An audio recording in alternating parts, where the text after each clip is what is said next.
Hello guys, may gagawin tayo isang Panasonic Basic TV 43 inches. Ito yung kanyang sira, nagpi-flicker. Lagyan po natin. Home service po tayo guys sa Rojas, Ujong. Power on po natin.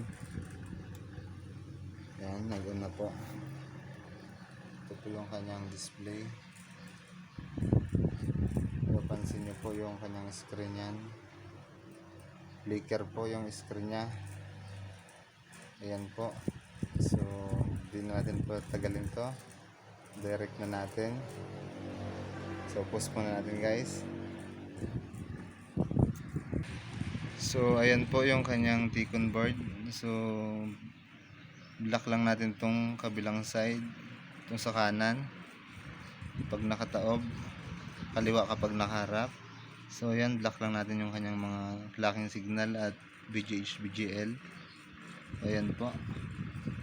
So try na natin, block tayo dito.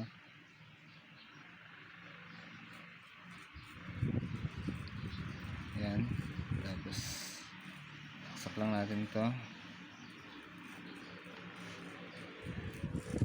Tapos plug in po natin. Ayan. Tapos power on natin. Ayan, nag-on na po. Ayan po, nag-on na. Ito na po yung kanyang display. Normal na po ulit. So nag-block lang po tayo ng 13 pins dito. Nag-normal na po yung kanyang screen. Papansin nyo po, wala na po yung flicker nya. So ayan, okay na po ulit. Takpan lang po natin, then testing na po natin. So ayan po, naka-power on na.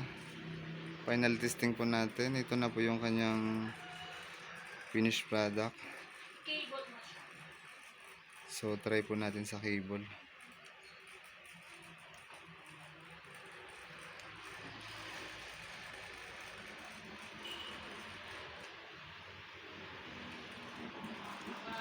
So ayan na po, okay na po yung kanyang screen.